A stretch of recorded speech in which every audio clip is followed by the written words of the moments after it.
ఓం నమస్కారం అండి. నేను శాస్త్రి మునగాల వేదాస్ వరల్డ్ సెక్రటరీని. ఈయన పరిచయం డాక్టర్ వెంకటార్ చాగంటి గారు, మన వేదాస్ వరల్డ్ ప్రెసిడెంట్. నమస్కారం సార్. ఓం నమస్తే శాస్త్రి గారు. నమస్కారం అండి. చెప్పండి శాస్త్రి గారు. సార్, ఇప్పుడు హిందూ మతం అనేది ప్రపంచానికి అవసరం అంటారా? మళ్ళొక్కసారి ప్రశ్న. హిందూ మతం అనేది ప్రపంచానికి అవసరం అంటారా? ఎస్. ప్రపంచానికి అవసరం అంటారా? లేతే మనకు అవసరం అంటారా? లేతే ఇద్దరికీనా? ప్రపంచం అంటే మనం ప్రపంచంలోకి వస్తాం కదా. కాబట్టి మనం కూడా ఇంక్లూడ్ చేసుకొని, అంతే కదా? యా. హిందూ మతం అవసరమా? దానికంటే ప్రశ్న ముందర మతం అవసరమా? ఇది కూడా వస్తుంది. సరే, హిందూ మతం అవసరమా కాదా? యా. ఎవరికి అవసరము అన్నది ఇంపార్టెంట్. అది మనకి అది చెప్పాల్సి వస్తుంది. ఎందుకంటే మనుషులకే కదా అవసరమయ్యేది. మనుషులే. సో ఇప్పుడు ఎవరో ఒక అతను రష్యాలో ఉన్నాడు అనుకుందాం. అతనికి మతంతో ప్రమేయం లేకుండా బతుకుతున్నాడు. బతికాడు, చనిపోయాడు. బతికాడు, చనిపోయాడు. అంటే మతంతో లేకుండా ఏదో ఒక మతంలో ఉండుంటాడు కదా. ఉండకపోయి ఉండొచ్చు. నాస్తికులు ఉన్నారు కదా. సో అది అతను అక్కడ బతికాడు, చనిపోయాడు. ఓకే. అంటే పుట్టేటప్పుడు ఒక మతంలో పుట్టుంటాడు, తర్వాత నాస్తికుడు అయి ఉంటాడు. కానీ ఏమో నాస్తికుడిగా పుట్టి ఉండొచ్చు. అదే మనకేం తెలియదు కదా. ఇప్పుడు ఇంకొక ఎక్కడో ఇప్పుడు సౌత్ అమెరికాలో బాటంలో ఎక్కడో ఒక చిన్న కంట్రీ ఉందనుకుందాం. ఆ కంట్రీలో ఎవరో ఒక అడవిలో ఒకడు బతుకుతున్నాడు, ఒక అటవికుడు. అతనికి ఎవరు ఏమిటి ఏమీ తెలియదు. అలాంటప్పుడు అతనికి మతం అవసరమా? పుట్టాడు, చనిపోయాడు. ఓకే, అతనికి అవసరమా? అసలు లేదు. అట్లా న్యూజిలాండ్, ఆస్ట్రేలియా, జపాన్ ఇవన్నీ తీసుకున్నామంటే వాళ్ళు ఏదో ఒక మతంలో ఉన్నారు కదా అని మీరు అనొచ్చు. మీరు ఇప్పుడు ప్రశ్న ఏంటంటే హిందూ మతం అవసరమా ప్రపంచానికి అని. మతం అవసరం లేకుండా బతికి పుట్టి చనిపోయిన వాళ్ళు ఉన్నారు, ఏదో ఒక మతంలో పుట్టి చనిపోయిన వాళ్ళు ఉన్నారు. అవునా? బాగుంది, ఇదంతా బాగుందండి. సో మతము అన్నది అసలు బేసిక్ డెఫినేషన్ కంటే ముఖ్యంగా హిందూ మతం అవసరమా అన్న మీ ప్రశ్న చాలా క్లిష్టతరమైంది. Let us see how we have to respond to that. ఇప్పుడు ప్రపంచంలో ఎంతో మంది పుట్టి చనిపోతున్నారు కదా, వాళ్ళందరికీ మతాలు వేరు ఉన్నాయి, లేకపోతే అసలు మతాలు లేకుండా ఉన్నాయి కదా. మరి హిందూ మతం ఏం చేసింది ఇప్పుడు వాళ్ళకి? ఉండి ఏం చేసింది? ఇది కదా మీ ప్రశ్న నాకు అర్థమైనంతలో. అంతే కదా, వాళ్ళు పుట్టారు, చనిపోయారు వాళ్ళు. మళ్ళీ ఇప్పుడు వాళ్ళు కైలాసానికి వెళ్తారా, వైకుంఠానికి వెళ్తారా, బ్రహ్మలోకానికి వెళ్తారా, అసలు లేకపోతే యమలోకానికి వెళ్తారా, లేకపోతే ఇంకేమైనా లోకాలకు వెళ్తారా, ఇంద్రుడి దగ్గరికి వెళ్తారా? ఇవన్నీ ప్రశ్నలే కదా. అవును సార్. సో ఈ ప్రశ్నలకి మీరు మీ ఉద్దేశంలో అసలు మనిషికి మతం అవసరమా అన్న క్వశ్చన్ వచ్చేస్తుంది అన్నమాట. ఇప్పుడు అతను ఎక్కడో బ్రాజిల్లో ఎక్కడో చివర ఎక్కడో పుట్టినవాడు, ఏమీ తెలియకుండా పుట్టేసి పెరిగేసి చనిపోయిన వాడు ఏమైపోయి ఉంటాడు? ఏమైపోయి ఉంటాడు శాస్త్రి గారు? తెలియదు. ఇప్పుడు చూడండి, నేను when I'm doing my PhD చేసే రోజుల్లో ఒకరోజు నేను అట్లా నడుచుకుంటూ వెళ్తుంటే కార్ పార్కింగ్ ఉంటుంది, మీకు డెక్స్ ఉంటాయి కదా. అయితే కింద ఒక డోర్ ఉంటుంది, దానికి స్వైప్ చేస్తే కానీ డోర్ ఓపెన్ కాదు. లోపలికి వెళ్ళి మళ్ళీ కార్ తెచ్చుకుందుకు అది అట్లా వెళ్ళాల్సి వస్తుంది. అయితే అక్కడ ఏమైందంటే నేను ఇంకో అతను ఇక్కడ మనం ఏమనొచ్చు అంటే ఆఫ్రికన్ అమెరికన్ అనమాట. అతను నేను ఇద్దరం కలిసి నడుచుకుంటూ వెళ్తుంటే అక్కడ ఆ డోర్ దగ్గర ఒక ఆమె, ఒక ఇక్కడ అమెరికన్, వైట్ అమెరికన్ ఆమె ఏంటంటే డోర్ తెరవడానికి ప్రయత్నం చేశారు, అది తెరుచుకోవట్లేదు. ఆమె స్వైప్ చేస్తుంది, కార్డు వెళ్ళటలేదు.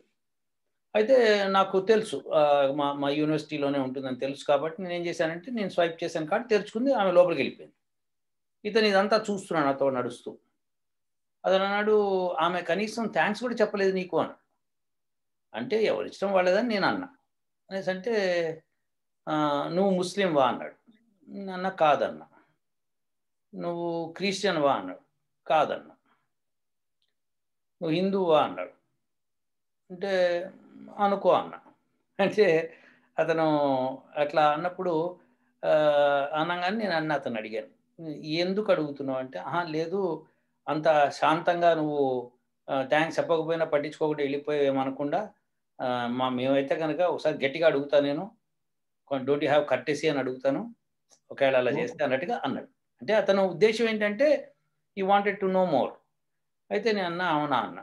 అయితే అతను హిందూయిజం ఏంటి బాగుంటుందా అన్నాడు. నేను చెప్పాను, బాబు నేను భారతదేశంలో పుట్టాను కాబట్టి, మా తల్లిదండ్రులు హిందువులు కాబట్టి నేను హిందువుగా పెరిగాను. అదే ఇక్కడ పుట్టుండుంటే నేను ఎట్లా పెరిగావని నాకు తెలియదు. సౌదీ అరేబియాలో పుట్టుంటే ఏమయ్యేవాడిని నాకు తెలియదు. జపాన్లో పుట్టుంటే ఏమయ్యేవాడిని నాకు తెలియదు. నువ్వు ఇక్కడ పుట్టావు కాబట్టి మీ తల్లిదండ్రులు ఏది ఆచరిస్తుంటే నువ్వు అది ఆచరిస్తున్నావు. That simple story. అతను ఒక నిమిషం ఇలా ఆలోచించి నిజమే కదా అనుకుని, I don't think these things, I'm a Christian but I never thought అన్నాడు. అనుకుంటే వెళ్ళిపోయాడు అనమాట. అయితే అది ఉద్దేశం ఏంటంటే చాలా మందికి ఏంటంటే మతము అంటే అది ఒక ఆచారం అంతే. అంతే అంతే అంతే. వాళ్ళు నిజంగా భగవంతుడు ఏమిటి అని ఆలోచించరు. నిజంగా భగవంతుడు ఏంటి అని ఆలోచించరు. ఇప్పుడు మతం అనేది, ఇప్పుడు వీళ్ళు సైంటిస్టుల లెక్క ప్రకారం మతం అంటే అదేదో దేవుడి గురించి అని కదా అర్థం. హిందూ మతం ఏంటి? దేవుడి గురించే చెప్తుందా, ఇంకేమైనా చెప్తుందా? ఇది ఇంపార్టెంట్. ఓకే, సో ఇప్పుడు హిందూ మతం అవసరము అనడానికి నేను ఒక ఉదాహరణ చెప్తాను. మనిషి శాకాహార మాంసాహార అంటే నాకు అర్థం కాదు, ఎందుకంటే రెండు తింటున్నాడు కానీ అసలు తినవలసింది ఏమిటి? శాకాహారి. ఎలా చెప్తాడు?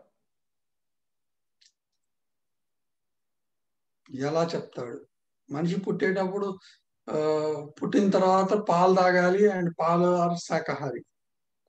పులి పిల్ల కూడా పాలే తాగుతుంది. ఎగ్జాక్ట్లీ. కానీ ఆ తర్వాత మాంసం తింటుందిగా. వాళ్ళ తల్లి అది ఇస్తుంది కాబట్టి మీరు ఇప్పుడు అయితే మీ లెక్క ప్రకారము ఎవరింట్లో ఎవరన్నా మాంసం తినేవాళ్ళు ఉంటే వాళ్ళ తల్లిదండ్రుల పిల్లలకు మాంసం ఇస్తే వాళ్ళు తింటారు అనేగా మీరు చెప్పేది. అవును. నేను అది అడగట్లేదు, నేను ఆ విధమైన ప్రశ్న వేయలేదు. నేను అడిగిన ప్రశ్న అసలు మనిషి మాంసం తినాలా లేకపోతే శాకాహారమే తినాలా లేకపోతే రెండు తినచ్చా అన్నది ప్రశ్న. దానికి ఏంటంటే నా ఉద్దేశంలో మీరు వేదాన్ని రిఫరెన్స్ గా తీసుకుంటే వేదం మనకి శాకాహారి అని చెప్తుంది. ఓకే, వేదం శాకాహారి అని చెప్తుంది. ఓకే, సో వేదం శాకాహారి చెప్తుంది కానీ వేదం మీద నమ్మంగా, ఇది ప్రశ్న వస్తుంది. అంటే నువ్వు ప్రపంచంలో ప్రప్రథమైన పుస్తకం నమ్ముతాను అనుకుంటే అది వేదమే కాబట్టి. కరెక్ట్. అది మీకు వాళ్ళకి ఎవడో బ్రాజిల్లో కార్నర్లో ఉన్నవాడు ఏం తెలుసు వాడికి? వాడు సెల్ ఫోన్ వాడేస్తాడు, కంప్యూటర్ వాడేస్తాడు, టెక్నాలజీ అంతా వాడేస్తాడు, సినిమాలు చూసేస్తాడు, కార్లో వెళ్ళిపోతుంటాడు, రేసులకు వెళ్ళిపోతుంటాడు, అన్నీ అయిపోతుంటాయి. కానీ వేదం గురించి తెలియదు. తెలుసుకోవాలి కదా సార్. తెలుసుకోవాలన్న విషయం కూడా తెలియదు కదా సార్. దీనికి ఏంటంటే సింపుల్గా మనకి తైత్తరీయ ఉపనిషత్తులో మనకి ఒక స్టేట్మెంట్ ఉంది. అదేంటంటే ఇప్పుడు పరమాత్ముడు పంచభూతాలను సృష్టించిన తర్వాత అట్లనే ఇలా ఒక్కొక్క స్టెప్ మాట్లాడుకుంటూ వస్తూ అన్నము అది అన్నమయ పురుషుడు అవుతాడు, ఆ తర్వాత రేతస్సు పుడుతుంది, ఆ తర్వాత ఆ పురుషుడు అవుతాడు, అతను మళ్ళీ యజ్ఞం చేస్తాడు, అతని తర్వాత మళ్ళీ వర్షాలు వస్తాయి, మళ్ళీ అన్నం పుడుతుంది, మళ్ళీ ఇట్లా ఒక సైకిల్ చెప్తుంది అన్నమాట. ఇప్పుడు ఈ సైకిల్ మీరు గమనిస్తే మీకు స్పష్టంగా అర్థమయ్యేది ఏంటంటే అన్నంతో మనకి పురుషుడు అవుతాడు అని చెప్తుంది అన్నమాట. ఈ అన్నము ఎలా చెప్తుందంటే వర్షం ద్వారా ఔషధులు పుడతాయి, ఔషధాల నుంచి అన్నం వస్తుంది, అన్నం నుంచి పురుషుడు వస్తాడు. రేతస్సు పుడుతుంది, రేతస్సు నుంచి పురుషుడు అవుతాడు. ఓకే, ఈ అన్నమే లేకపోతే రేతస్సు లేదు. సో ఈ అన్నము ఔషధాల నుంచి వస్తుందని చెప్తుంది. ఔషధాలు అంటే వృక్షాలు, యానిమల్స్ కాదు. ఇప్పుడు ఈ సైకిల్ని మీరు గమనించండి. మీరు ఈ సైకిల్ ఎక్కడన్నా తప్పు ఉంటే కనుక ఆ ఉపనిషద్ వాక్యం తప్పు. సో ఈ సైకిల్ ఇస్ పర్ఫెక్ట్లీ కరెక్ట్.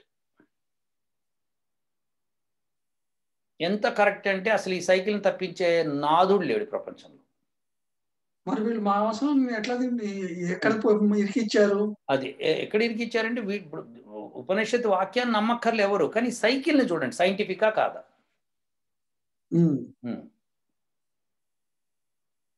వర్షం నుంచి ఔషధాలు పుడతాయి, ఔషధాల నుంచి రేతస్సు పుడుతుంది. రేతస్ అంటే? రేతస్ అంటే వీర్యం. లేకపోతే రాదు మీకు. సో ఔషధాలు అంటే అన్నం అన్నది ఔషధమే. వనస్పతులు అంటే ఏంటంటే పూలు లేకుండా పళ్ళిచ్చే వృక్షాలు, వాటిని వనస్పతులు అంటాం. సో ఇక్కడ ఔషధాలు అంటే ప్రతిదీ కవర్ అవుతుంది ఇందులో.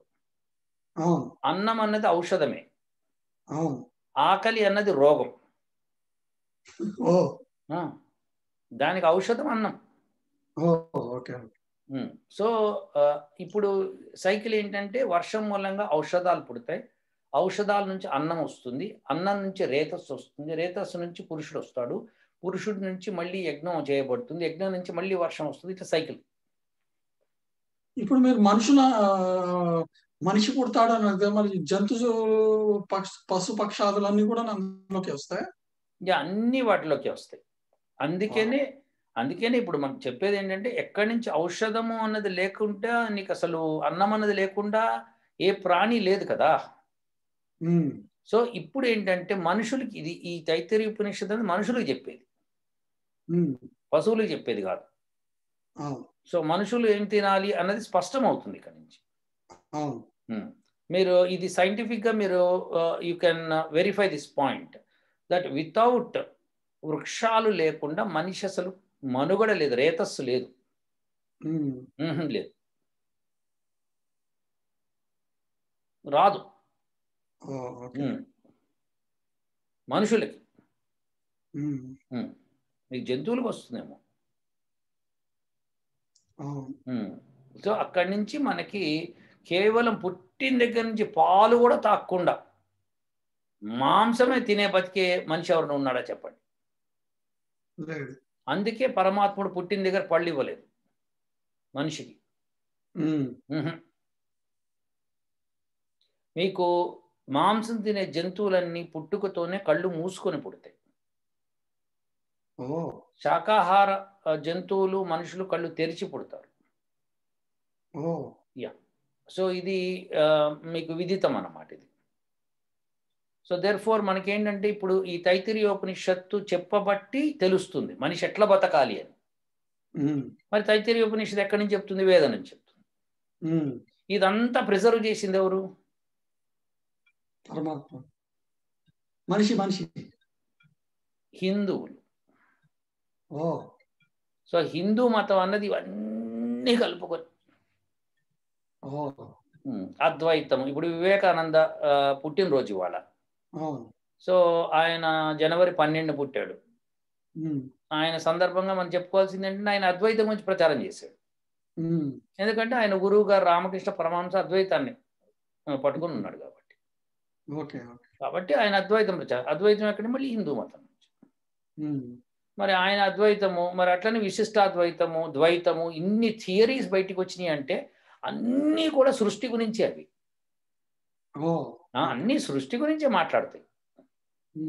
ఇప్పుడు బౌద్ధ మతం వచ్చి పరమాత్ముడు లేడు, ఆత్మలు, శరీరం, ఆత్మలు ఈ ప్రపంచమే ఉన్నాయి, రెండే ఉన్నాయి. అటు మనమే పుడతాము చస్తాము, పుడతాము చస్తాము, మనమే నిర్వాణం పొందుతాము అని బౌద్ధ మతం చెప్తుంది. భగవంతుడు అనేవాడు ఇంకడెవడు లేడు, ఇది వాళ్ళ థియరీ. దాన్ని శంకరాచార్యులు ఎట్లా ఖండించారు? ఆయన ఖండించింది ఏంటంటే అసలు జీవుడు లేడు, ఈ ప్రకృతి లేదురా భయ్, మొత్తం పరమాత్ముడు ఒక్కడే రా భయ్, ఆయనే రూపాంతరాలు చెందుతున్నాడు, మనమంతా కూడా అహం బ్రహ్మాస్మి అన్నాడు ఆయన. తుప్పు వదిలిపోయింది. అంటే చెప్తున్నా, అంటే థియరీస్ ఇవన్నీ కూడా ఏంటి? ఇవన్నీ ఉత్కృష్టమైన థియరీస్, ఉత్కృష్టమైన థియరీస్. హిందూ మతంలో ఉన్న ఉత్కృష్టత ఏంటంటే ఈ థియరీస్ అన్నమాట. విశిష్టాద్వైతము, ద్వైతము, అసలు ఈ థియరీస్ అని తీస్తే మీకు ఇవి సృష్టి రహస్యాల గురించి చెప్తే తప్పితే they don't teach anything like గంగాజలం తాగండి, లేకపోతే ముద్రలు వేసుకొని ఇవి చెప్పవు ఇవి. ఆచారం ఆ విశిష్టాద్వైతాన్ని పట్టుకునే వాళ్ళు ఒక రకంగాను, ద్వైతం పట్టుకునే వాళ్ళు ఇంకో రకంగాను, ఆ తర్వాత అద్వైతం పట్టుకునే వాళ్ళు ఇంకో రకంగాను వాళ్ళ వాళ్ళ ఆచారాలు ఏర్పరచుకున్నారు తప్పితే అసలు ఇవన్నీ కూడా సృష్టి రహస్యం.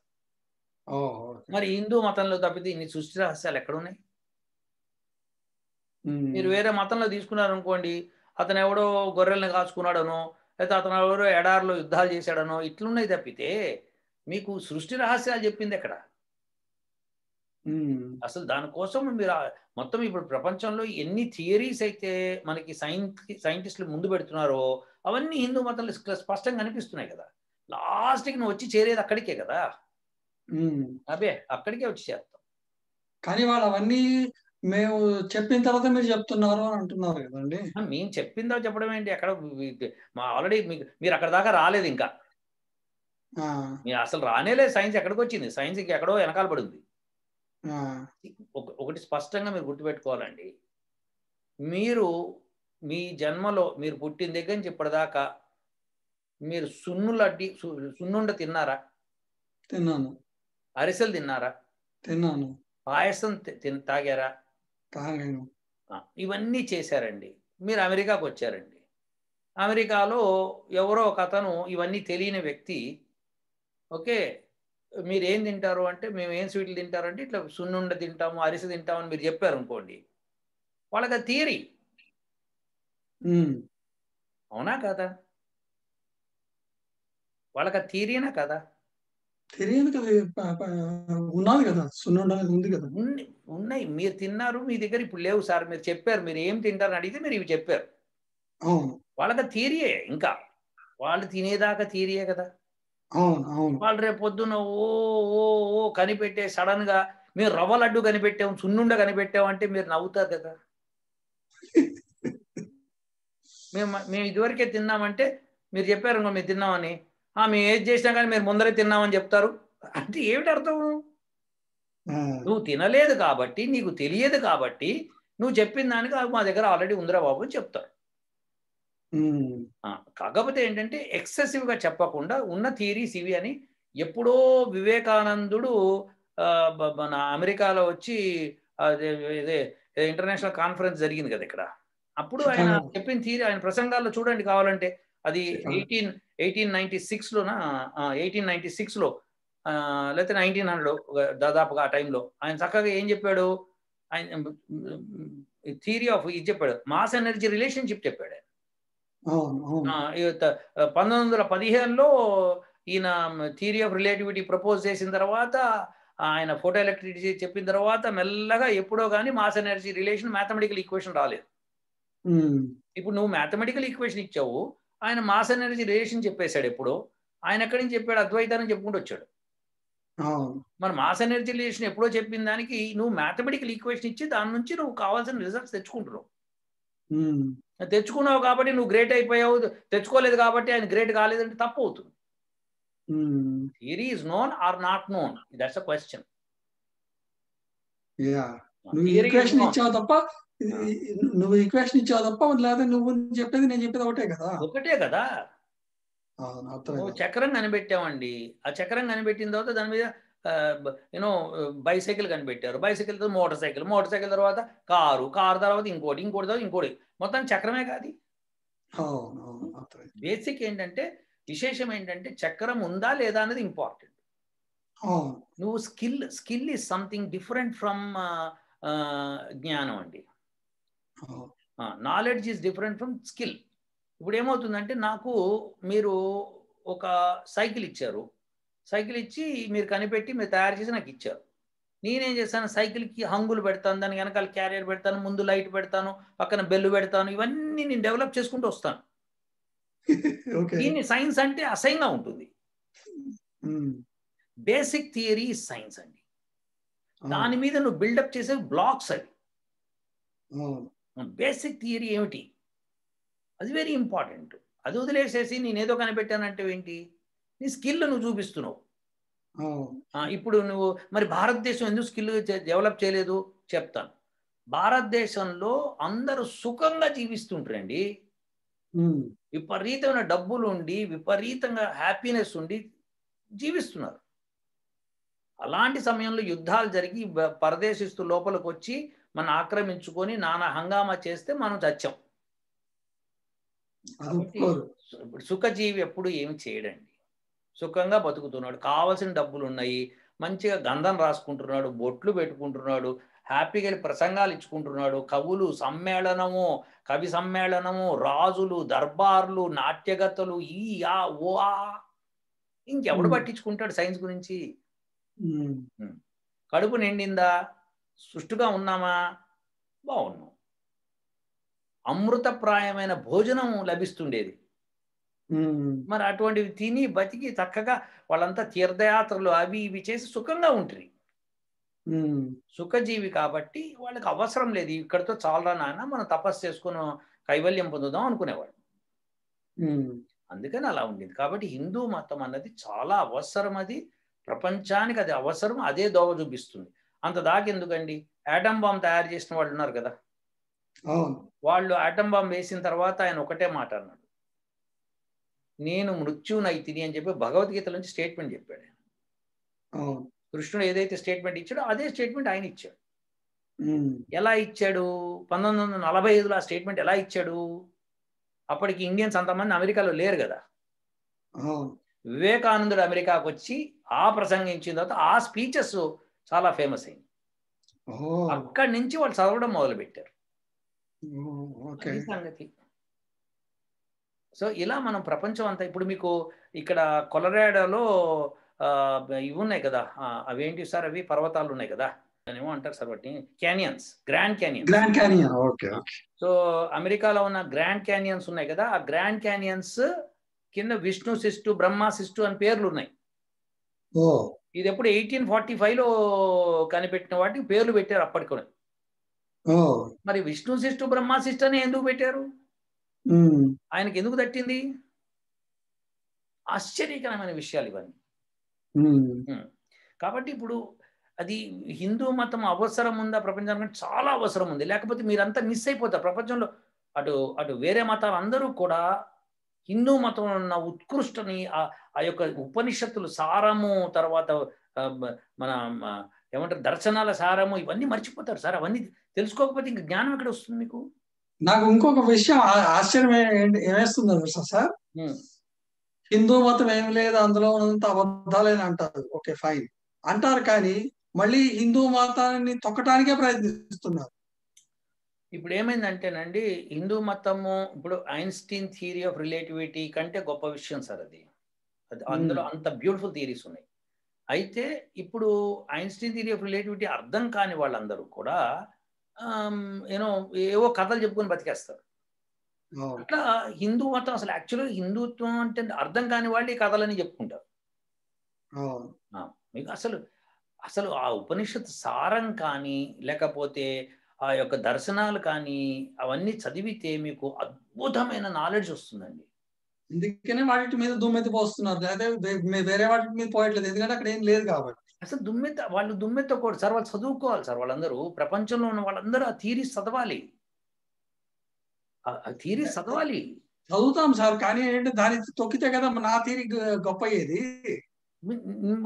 ఇప్పుడు ఐన్స్టీన్ థియరీ ఆఫ్ రిలేటివిటీ తప్పు, నా థియరీ కరెక్ట్ అనేవాడు ఉండొచ్చు సైంటిస్టులు, ఆ గొడవ ఎప్పుడు జరుగుతూ ఉంటుంది.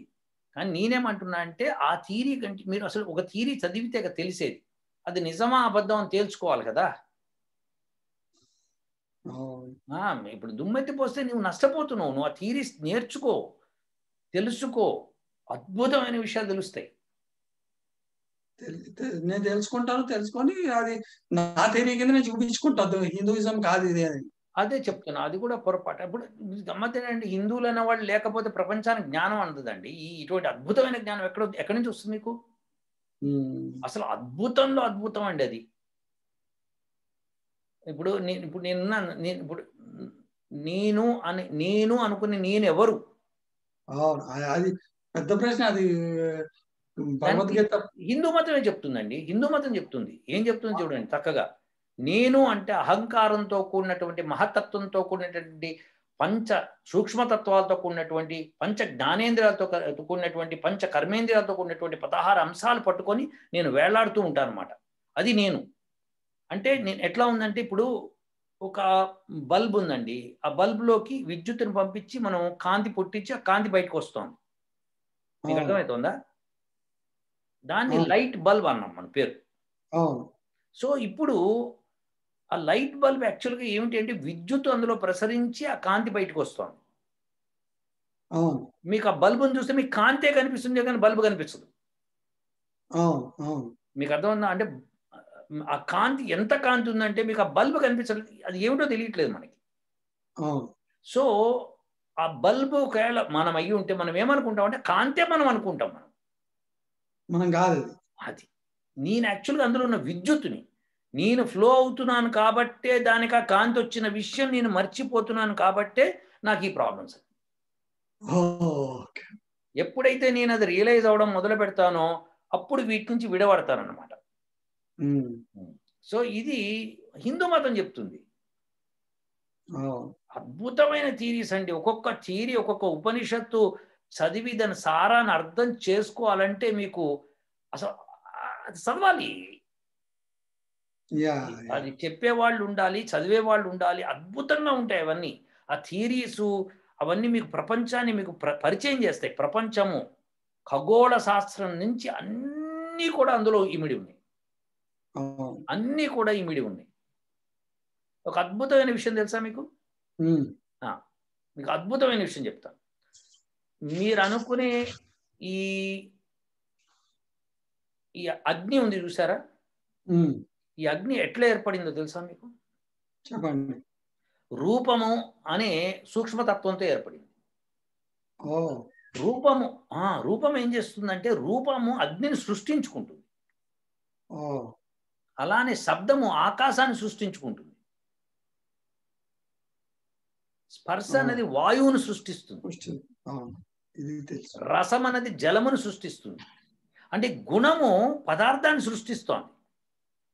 పదార్థాన్ని పట్టుకొని అది వేళ్లాడుతుంది. పదార్థం లేకుండా గుణం ఉండలేదు కదా. పదార్థం లేకుండా గుణం ఉండలేదు. రసము అనే గుణము జలంలోకి వచ్చేసింది. జలం అంతా నిండి ఉంటుంది అన్నమాట. సో మనం ఏం చేస్తామంటే, జలము అంటే రసము అని అర్థం చేసుకోవాలి. మనం అర్థం చేసుకోవాలి. జలం అంటే జలమే అనుకుంటాం. మనం జలాన్ని చూస్తున్నాం కానీ రసాన్ని చూడలేకపోతున్నాం. అది సూక్ష్మతత్వం. అలానే మనము మన శరీరాన్ని చూసుకుంటున్నాము, మన మనసును చూస్తున్నాము, కానీ మనల్ని మనం చూసుకోలేకపోతున్నాం. ఇది హిందూయిజం అందిస్తుంది. ఏమి థియరీస్ అండి! మీరు ఒక్కసారి చదవడం మొదలు పెడితే ఆ ఉపనిషత్తులు, ఆ సారము చదువుతుంటే అద్భుతంగా ఉంటుందన్నమాట. మీరు అసలు నాట్యం చేస్తారు అన్నమాట. నటరాజస్వామి అయిపోతారు. అంత బ్యూటిఫుల్ థియరీ. మనలో మనకి వెళ్ళి చూసుకుంటున్నప్పుడు మనం తెలుస్తూ ఉంటుంది అన్నమాట. ఆ అద్భుతమైన విషయాన్ని తెలిసినప్పుడు ఆహా, అది మిస్ అయిపోతున్నారు మిగతా ప్రపంచం అంతా. సుఖం రాదు. మీరు చేసుకునే వాళ్ళు వస్తున్నారు హిందూయిజంలోకి, చేసుకునే వాళ్ళు అట్లాగే ఉంటున్నారు. ఎగ్జాక్ట్లీ. ఇప్పుడు మ్యాట్రిక్స్ అనే సినిమా అనుకుంటా, మ్యాట్రిక్స్ అనే సినిమా వచ్చింది ఇదివరకు. అందులో ఒకడు చెప్తాడు చూసారా, మనకున్న మజిల్స్, బాడీలో ఉన్న మజిల్స్ అన్ని మనం ఉపయోగించట్లేదు. అన్ని మజిల్స్ ఉపయోగిస్తే మనం ఏమవుతాం మనకి తెలియదు. నిజం అది. అలానే ఇప్పుడు మనం నిజంగా ఆ మనసును ఏకాగ్రత చేసి బాడీలో ఉన్న మజిల్స్ అన్ని మనం కనుక ఉపయోగించుకోవడం మొదలు పెడితే అద్భుతమైన శరీరం ఏర్పడుతుంది. అద్భుతం అన్నమాట. అసలు మనం ఆ లోపల ఆనందాన్ని మనం అసలు ఆపుకోలేనటువంటి తత్వం ఉంది. అది హిందూయిజం. అది తెలుసుకోవాలి మనిషి అంటే. ఉపనిషత్తులు, దర్శనాలు, ఇది మొత్తం సాఫ్ట్వేర్ అండి. సో అవన్నీ తెలుసుకుంటే శాస్త్రి గారు అద్భుతం. మనం తెలుసుకోకుండా మనం ఏం చేస్తున్నామంటే బిగుసుకొని కూర్చుంటున్నాం. గుడికి వెళ్తున్నాం, టెంకాయ కొట్టి వచ్చేస్తున్నాం, అది చేస్తున్నాం. మిగతా ప్రపంచం అయితే మిస్ అయిపోయిందండి. మిగతా ప్రపంచం అంతా ఇది ఈ అద్భుతాన్ని మిస్ అయ్యింది. ఆ విశేషం ఏంటంటే, నాకు ఇంకా బాధాకరమైన విషయం ఏంటంటే, సరే వాళ్ళంతా మిస్ అయ్యారు, హిందువులు మిస్ అయిపోతున్నారు. హిందువులు మిస్ అవుతున్నాం అనుకోవట్లేదు. మీరు అన్నట్టు కొబ్బరికాయ టెంకాయ కొట్టేసి చాలా మనం హిందూయిజంలో చాలా నేర్చుకున్నాంలే అనుకుంటున్నారు. అసలు మీకు మీకు ఒకరోజు నేను ఆ శంకరమఠం నుంచి వెళ్తుంటే ఒక పెద్ద ఆయన చెప్తున్నాడు, శంకరమఠం ఆయన కూర్చొని అసలు దేదీప్యమానంగా చెప్పేస్తున్నాడు. కన్నును చూడలేదు, కన్నుకి కన్ను మనం, కన్నుకి కన్ను, చెవికి చెవి. తెలుసా మీకు ఈ విషయం? అద్భుతం సార్, మీరు అద్భుతం. మనిషి చనిపోయినప్పుడు, ఎప్పుడన్నా ఎవరన్నా చనిపోయినప్పుడు మీరు అతను నోరు తెరుచుకున్నాడు అంటే మళ్ళీ జన్మ తీసుకుంటాడు అని అర్థం. ఎవరు చెప్పాలి సార్ ఇవన్నీ? నోరు తెరుచుకొని కనుక చనిపోతే అతను మళ్ళీ జన్మ తీసుకోబోతున్నాడు. ఎక్కడి నుంచి సోల్ బయటికి వెళ్ళిపోతుంది తెలుసా శరీరం నుంచి? 2 మార్గాలు, పైన ఊర్ధ్వ మార్గము, అధో మార్గము. కొండ నాలిక ఉంది చూసారా? ఆ నాలిక నుంచి బయటకు వస్తూ నోరు తెచ్చుకుంటే నోట్లోంచి బయటికి వెళ్ళిపోతుంది, ముక్కులోంచి బయటికి వెళ్తుంది, కంటిలోంచి బయటికి వెళ్తుంది, చెవుల్లోంచి బయటికి వెళ్తుంది, అనేక అంగాల్లోంచి బయటికి వెళ్తుంది. సో ఎక్కడి నుంచైనా బయటికి వెళ్ళచ్చు. ఎక్కడి నుంచి బయటికి వెళ్తుందో అక్కడి నుంచి పుట్టుక స్టార్ట్ అవుతుంది. ఏమి థియరీస్ అండి హిందూయిజంలో! తెలుసుకోవాలంటే అమోఘమైన థియరీస్ ఉన్నాయి. అవి అసలు ఆ థియరీస్ అని తెలుసుకోకుండా, ఉపనిషత్తులు తెలుసుకోకుండా, దర్శనాలు చదవకుండా ఎందుకు నేను హిందువులని చెప్పుకొని కూడా వేస్ట్. అబ్బే, యు విల్ నాట్ నో. అవన్నీ చదవాలి, తెలుసుకోవాలి, ప్రవచనాలు, అలాంటి ప్రవచనాలు వినాలి, అసలు ఎందుకు ఇది చెప్పారు అని తెలుసుకోవాలి శాస్త్రి గారు. అది హిందూయిజం. కాబట్టి హిందూ మతం అవసరమా లేదా చెప్పండి ఇప్పుడు? చాలా అవసరం సార్. అది శాస్త్రి గారు. ఓకే సార్, చాలా బాగా చెప్పారు. నేను ఇంక కొన్ని పుస్తకాలు చదువుతాను ఇంకా మీరు స్ఫూర్తితో. నిజంగా చాలా విషయాలు నాకు బయటపడ్డాయి.